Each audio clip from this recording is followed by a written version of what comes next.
مقصد حیات کوئی نہیں ہے، بس زندگی گزر رہی ہے اور جیسے جیسے دن بڑھتے جا رہے ہیں لوگ بس ایک دوسرے کو دیکھ کر یہ تصور کر رہے ہیں کہ میری زندگی بھی اس طرح سے بن جائے، مجھے بھی یہ حاصل ہو جائے جو میرے پڑوسی کو حاصل ہے، یا مجھے بھی وہ مقام مل جائے جو میرے دوست کو مل گیا ہے۔ اپنی زندگی کے اندر کوئی فارمولا طے نہیں کیا کہ سکسیس کیسے حاصل ہوگی اور سکسیس کی ڈیفینیشن کیا ہے اور زندگی کا مقصد کیا ہے۔ یہ جو زندگی کا ایک ایک دن گزر رہا ہے یہ بالکل اس برف کی طرح ہے جو پگھل رہی ہے، اور ایک وقت آئے گا یہ برف پانی میں تبدیل ہو جائے گی، یعنی زندگی ختم ہو جائے گی۔ تو حیات کا مقصد کیا ہے؟ کیوں اس دنیا میں آئے ہیں؟ آنے کے بعد اپنا کوئی مقصد بنایا یا نہیں بنایا؟ اور اس زندگی کو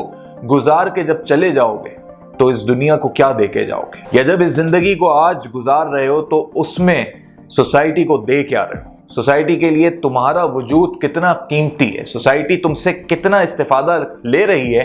کتنی مستفید ہو رہی ہے؟ سوسائٹی کتنی تم سے بیزار ہے، یعنی تمہیں دیکھنا نہیں چاہتی، تم سے ملنا نہیں چاہتی، تمہیں سمجھنا نہیں چاہتی، تمہارا ذکر بھی نہیں کرنا چاہتی۔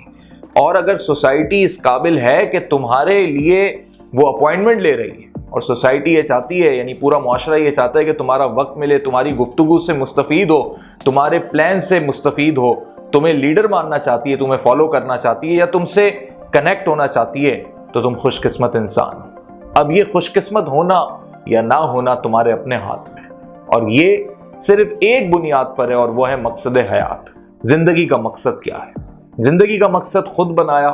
یا کسی نے بنا دیا، یا کسی نے نہ بنایا نہ خود بنایا اور جدھر زندگی لے گئی یہ سوچتے ہوئے کہ جی یہ جو ہیپننگز ہو رہی ہیں میری زندگی کے اندر یہی میری زندگی کا مقصد ہے، تو یہ غلط بات ہے۔ ہیپننگز تو کچھ بھی ہو سکتی ہیں، اچھی چیز بھی دیکھ سکتے ہو، بری چیز بھی دیکھ سکتے ہو۔ معاشرے میں ہر طریقے کی برائیاں بھی موجود ہیں اور اچھے لوگ بھی موجود ہیں۔ ان ہیپننگ سے تم نے کیا سیکھا؟ تم نے اپنے آپ کو کیا بنایا؟ تم نے اپنی زندگی کا کیا مقصد لیا؟ تعلیم حاصل کی، اسکول سے میٹرک کر کے نکلے،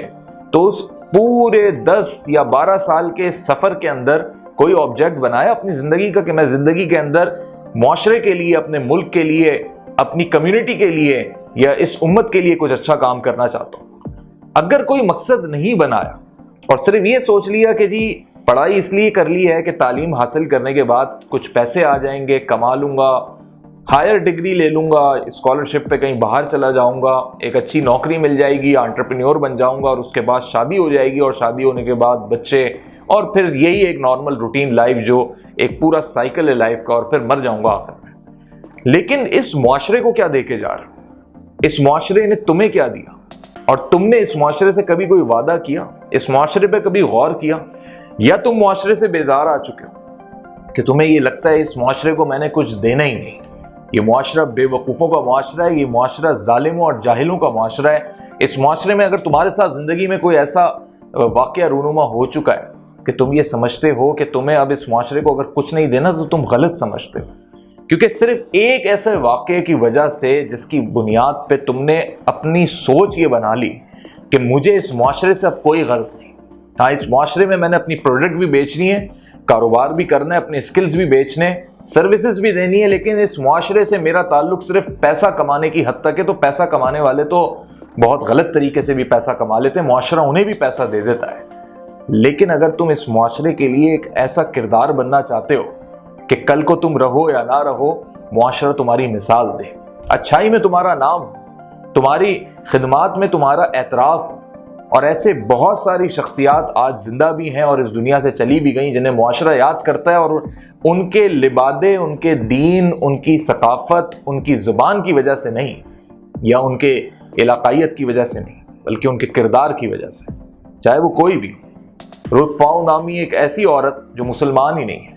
لیکن وہ اتنا بڑا کام کر گئی جذام کے مریضوں کے لیے کہ آج بھی اگر جذام کے مریض کو کوئی ایسا معاملہ ہو رہا ہے کہ اس کو کہیں سے شفا مل رہی ہے تو یا تو اس انسٹیٹیوٹ کا نام رُت فاؤ کے نام پر ہے، یا اس کے پیچھے جو ریسرچ ہے اس میں اس لیڈی کا کردار ہے جو ایک نرس تھی، پاکستان آئی تو یہاں پر جذام کے مریضوں کے لیے رک گئی، ابھی مسلمان نہیں تھی۔ دوسری جانب عبدالستار عیدی جیسی شخصیت بھی ہمارے سامنے ہے، جو اگر موجود ہے تو اس کی زندگی کا ایک ایک پہلو ہمیں دکھائی دے رہا ہے کہ انسانیت کے لیے، یتیموں کی بھلائی کے لیے، بے سہارا خواتین کے لیے اور مریضوں کے لیے، یعنی جو وہ مریض اور وہ میتیں جن کا کوئی والی وارث نہیں، ان کے لیے اپنا زندگی کا شب و روز مصروف رکھا۔ تو ایسے لوگوں کو نہ دین کی نظر سے نہ ان کے لبادے کی نظر سے بلکہ ان کے کردار کی نظر سے دیکھو. اور اس طریقے کا اگر تم کوئی کردار ادا کر رہے ہو کہ معاشرے کے اندر تمہاری کوئی شخصیت پنپ رہی ہے اور کچھ اچھا کام کر رہے ہو تو یقینی طور پہ تم اپنے مقصد کے قریب ہو.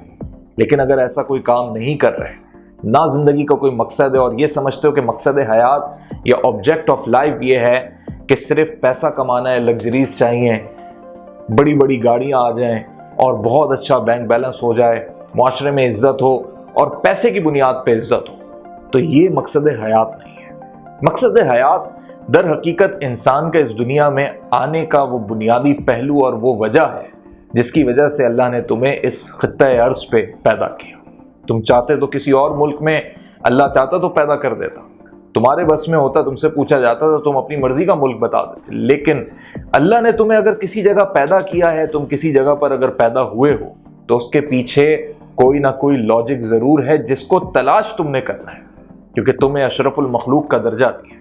جب تم یہ بنیادی نقطہ تلاش کر لو گے, وہاں سے تمہیں وہ مقصد ملے گا جو تمہاری حیات کا مقصد ہوگا کہ تمہیں خدا نے کون سی صلاحیتیں عطا کی ہیں, تم کون سی زبان بولتے ہو, تمہیں کیسا جسامت دی ہے, تمہاری اسکلز کیا کیا ہیں, گاڈ گفٹڈ تمہارے اندر کیا کیا کوالٹیز ہیں, تمہاری ذہنیت کیسی ہے, تمہاری شخصیت کیسی ہے, تم کس خاندان سے تعلق رکھتے ہو, وسائل تمہارے پاس کتنے ہیں, تمہاری آبادی میں لوگ کتنے رہتے ہیں, اور سب سے بڑی بات یہ کہ تم جو کچھ معاشرے کے اندر بنتے چلے جا رہے ہو, ڈے بائی ڈے تم معاشرے کو دینے کی کیا صلاحیت رکھ رہے ہو, ریٹرن کیا کر رہے ہو اس سوسائٹی کو. جب یہ ساری چیزوں پر غور و خوض کر لو گے, خود بخود تمہیں پتہ لگ جائے گا تمہارا مقصد حیات کیا ہے. کیا تم ایک اچھے ٹیچر بن کے اس لائف کے آبجیکٹ کو حاصل کر رہے ہو, ایک اچھے سولجر بن کے حاصل کر رہے ہو, ایک اچھے میڈیا پرسن, انجینئر, ڈاکٹر, یا تم کوئی ٹیکنیشین بن کے کوئی کردار ادا کر رہے ہو. لیکن ان تمام تر کرداروں میں تم ایک کیسے انسان ہو, وہ تمہارا مقصد حیات ہے. مقصد پہ سوچنا بے حد ضروری ہے, اپنی ذات کے لیے بھی اور اپنے اہل خانہ کی ذات کے لیے بھی,